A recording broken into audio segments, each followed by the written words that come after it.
Hi friends, welcome to my channel.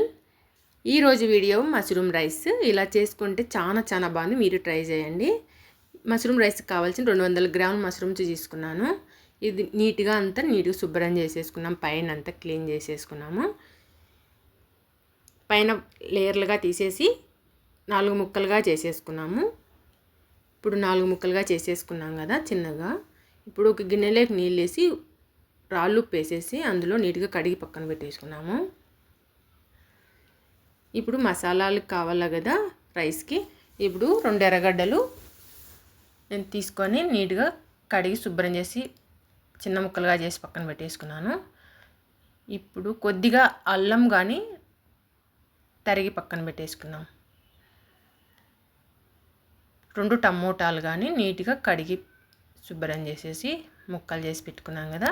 Stove మీద కడాయి పెట్టేసి oil వేసి ముందుగా ఉప్పు నీటితో కడిగి పెట్టుకున్న మష్రూమ్స్ ఇందులోకి వేసేసి కొద్దిసేపు అట్లా దూరగా వేయించుకున్నాము.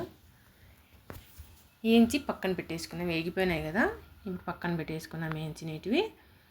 ఇప్పుడు ఇదే ఫ్యాన్లో వచ్చేసి ముందుగా తరిగి పెట్టుకున్న ఎర్రగడ్డ ముక్కలు టమాటా ముక్కలు వేసేసి దూరగా వేయించేసుకున్నాము. ఇప్పుడు వేగిపోయినాయి కదా, ఇప్పుడు రైస్కి నానబెట్టుకున్నాం. ఇప్పుడు 1 కప్పు రైస్ తీసుకొని బాస్మతి రైస్ నీట్గా కడిగి పక్కన పెట్టేసుకున్నాము. ఇప్పుడు ముందుగా వేయించి పెట్టుకున్నవి చల్లారిపోయినాయి కదా, మిక్సీ పట్టేసుకున్నాము అన్నీ వేసేసి. ఇప్పుడు వేయించి పెట్టుకున్న ఎర్రగడ్డ ముక్కలు టమోటా ముక్కలు, అల్లము, చెక్క, లవంగ, యాలక్కలు, కొద్దిగా జీడిపప్పులు కానీ వేసుకున్నాము టేస్ట్ కోసము. రైస్లోకి వేసుకుంటే ఇంకా బాగుంటుంది. ఇప్పుడు స్టవ్ మీద కడాయి పెట్టేసి ఆయిల్ వేసి కొద్దిగా జీలకర్ర, చెక్క, బిర్యానీ ఆకు, చెక్క, లవంగాలు వేసేసి కొన్ని ఉల్లిపాయ ముక్కలు కానీ వేసుకున్నాము.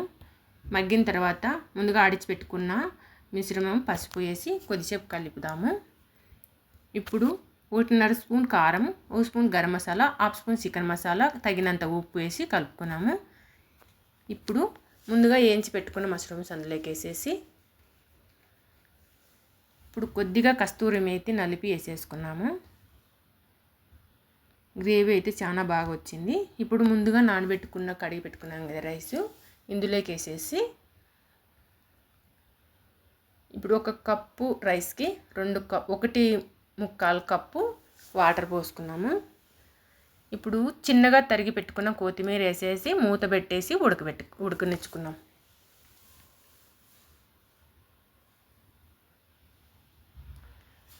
పైన కొద్దిగా బటర్ వేసేద్దాము, టేస్ట్ కోసం బాగుంటుంది కదా. ఇప్పుడు మష్రూమ్ రైస్ అయితే రెడీ అయిపోయింది. చాలా బాగా వచ్చింది. స్మెల్ అయితే same biryani smell, chicken biryani లాగా స్మెల్ అయితే సూపర్గా ఉంది. చాలా బాగా వచ్చింది రైస్ అయితే. మీరు ట్రై చేయండి.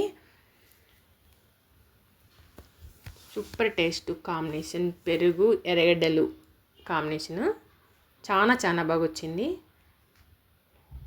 Super taste. మీరు ట్రై చేయండి. మా వీడియో నచ్చితే లైక్ చేసి సబ్స్క్రైబ్ చేసుకోండి friends. Thank you for watching. Bye.